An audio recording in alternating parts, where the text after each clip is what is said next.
boa noite, professora Mariana Marasca. Eu sou a professora Gabriela Killer. Eu sou a professora Bartira Link. E eu sou o professor Rodrigo Barufaldi. E hoje nós vamos apresentar sobre as propriedades coligativas, mais especificamente falando sobre a tonoscopia. Bom, iremos apresentar alguns conceitos como o que é propriedades coligativas, o que é tonoscopia. Nós vamos exemplificar com ações do cotidiano e apresentar alguns exercícios. Também apresentaremos alguns gráficos e explicaremos a importância de aprender sobre as propriedades coligativas e sobre a tonoscopia para o nosso dia a dia. A tonoscopia, ou também conhecida como tonometria, é um processo que consiste no abaixamento da pressão máxima de vapor de um solvente, sendo o soluto o responsável. Lembrando sempre que a pressão máxima de vapor acontece quando as velocidades de condensação e evaporação equivalem-se, atingindo assim um equilíbrio dinâmico. Esse processo só acontece quando adicionamos um soluto não volátil, como por exemplo o iodo, a um solvente como a água. Fazendo uma breve explicação sobre solutos para não deixar ninguém na dúvida, podemos classificá-los entre iônicos ou moleculares. Os solutos iônicos são aqueles que possuem ligações iônicas, como o próprio nome diz, como por exemplo o sal de cozinha, ou como conhecido pelos químicos, o NaCl. Nesse caso, há uma dissociação dos íons e os mesmos ficam dispersos na solução, o que não acontece com os solutos moleculares, onde, no caso, não há dissociação, mas as moléculas se dispõem isoladamente na solução. A partir das definições e conceitos dados anteriormente, podemos dividir as propriedades coligativas em ebulioscopia, tonoscopia, crioscopia e pressão osmótica. Nesse caso, ou nesse trabalho, iremos apresentar e estudar um pouco sobre a tonoscopia. Bom, como citado anteriormente, um dos tópicos a ser debatido é sobre a questão da definição do conceito de propriedade coligativa. E o que são elas, afinal? As propriedades coligativas são as propriedades das soluções que dependem do número de partículas dispersas e independem da natureza das partículas de soluto. As propriedades coligativas também não dependem da estrutura do produto, mas sim da concentração, ou seja, do número de partículas dissolvidas ou dispersas de soluto. Bom, como vocês podem ver, há uma fórmula para o cálculo da tonoscopia. E essa fórmula, no caso, é essa equação aqui. ΔP igual a P2 menos P, onde P seria a pressão de vapor da solução e P2 a pressão de vapor do solvente.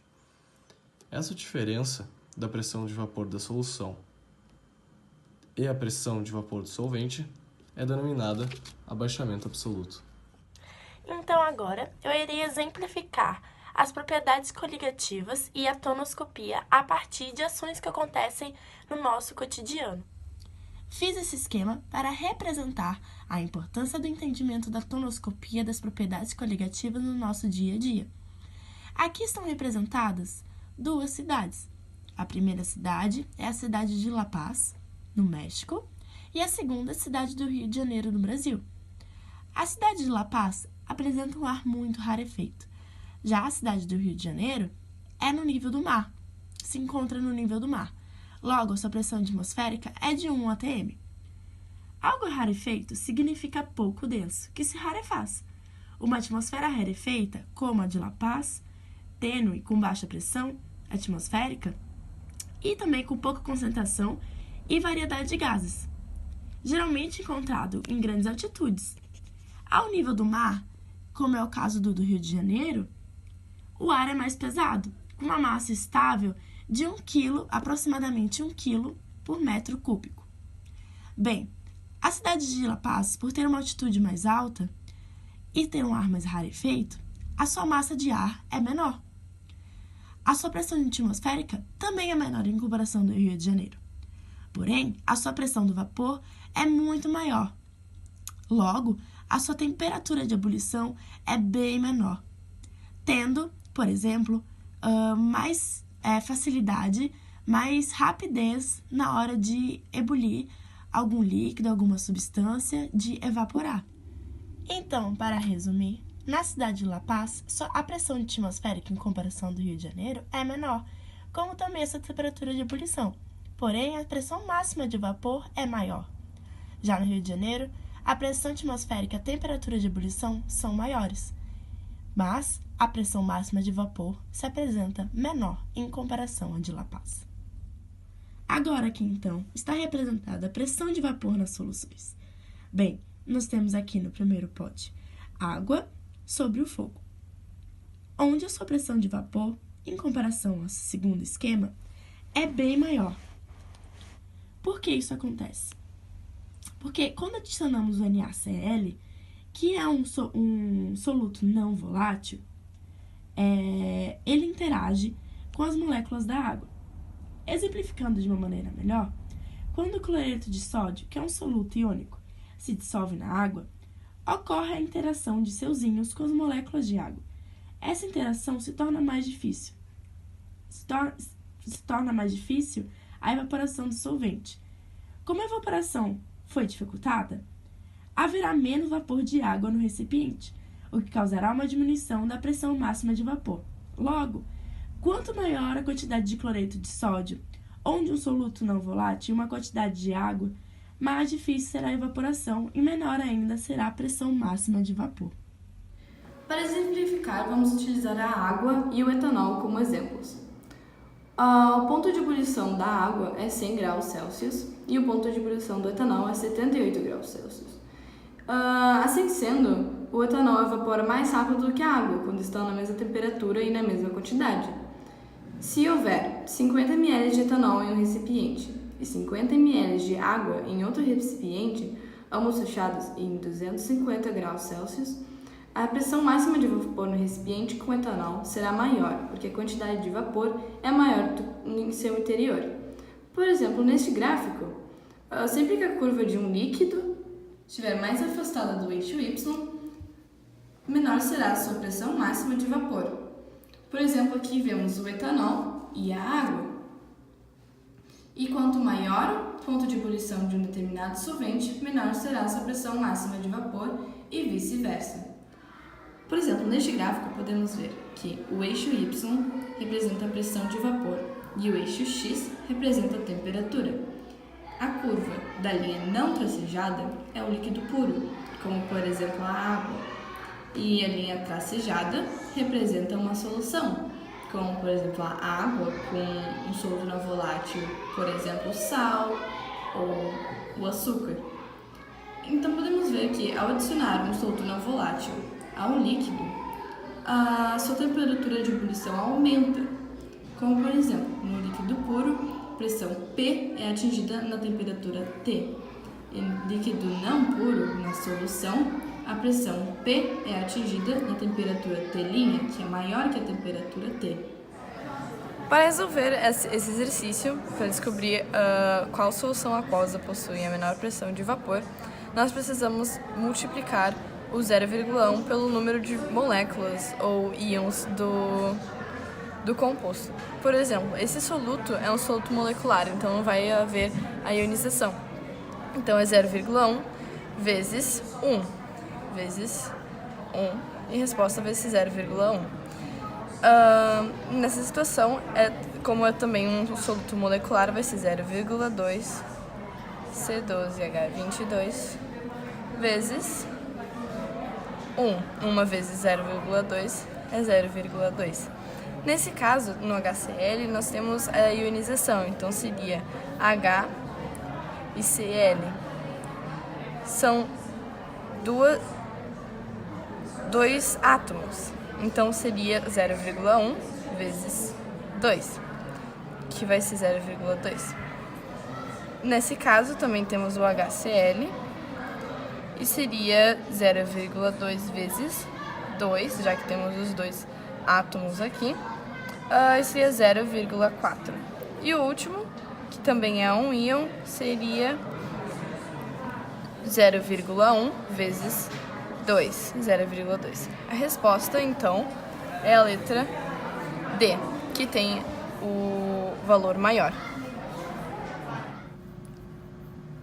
De acordo com esse gráfico nessa questão, temos algumas afirmações a respeito desse gráfico e queremos saber quais são corretas e quais são falsas. Portanto, A dissolução do soluto no líquido puro, que seria essa curva, diminui a pressão do vapor do líquido. Está correta. E a pressão de vapor do líquido em solução é maior que a do líquido puro. Está incorreto, porque de acordo com essa curva pontilhada que é da solução, a pressão do vapor do líquido diminui em relação ao do líquido puro. A pressão de vapor do líquido não varia após a dissolução do soluto. É falso, porque a pressão de vapor do líquido varia sim com a dissolução do soluto. Na mesma temperatura, a pressão de vapor do líquido puro é maior que a do líquido em solução. Correto, porque se tu pegar a mesma temperatura, a pressão de vapor vai ser maior que a do líquido em solução. E o abaixamento da pressão do vapor do líquido na solução é diretamente proporcional à sua fração em quantidade de matéria. Também está correto. Então, se somarmos 1, 4, 8 e 16, que são as corretas, a resposta vai ser 25. Em relação à propriedade coligativa de tonoscopia ou tonometria, assinale as alternativas corretas. Então, o efeito tonoscópico é a diminuição da pressão de vapor de um líquido por adição de um soluto mais volátil. Tá correto? Então, essa é uma das alternativas corretas. O que determina a diminuição da pressão de vapor é a natureza do soluto presente na solução. Tá errada, porque o que determina a diminuição da pressão de vapor é a concentração de soluto presente na solução, e não a sua natureza. A pressão de vapor de um líquido em solução é inversamente proporcional à fração e quantidade de matéria do soluto. Tá errada, porque a pressão de vapor de um líquido em solução é diretamente proporcional à fração em quantidade de matéria do soluto. E a pressão de vapor de um solvente em uma solução é menor do que a pressão de vapor do solvente puro. Tá correta. E os valores das pressões de vapor de uma solução de NaCl, 0,1 mol por litro, e de uma solução de glicose, 0,1 mol por litro, são iguais. E essa está correta também. Então, as corretas é A, D e E.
Acontece porque o sal, né, o NaCl, ele tem esse poder de abaixar o nível de a capacidade, o ponto, né, de congelamento da água, que ao nível do mar é 0 graus.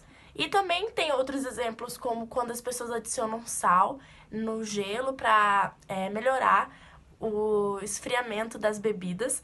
E isso acontece porque o cloreto de sódio forma como água uma solução de ponto de solidificação menor do que o da água pura.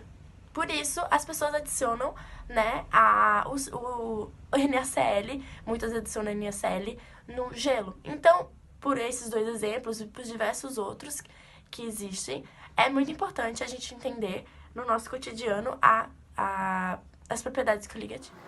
Chegamos ao fim da nossa aula. Mas obrigada por ter nos assistido. Espero que tenhamos respondido todas essas dúvidas e explicado direitinho as propriedades coligativas e a tonoscopia. Tenha um bom dia, uma boa tarde ou uma boa noite, professora Mariana Marasca.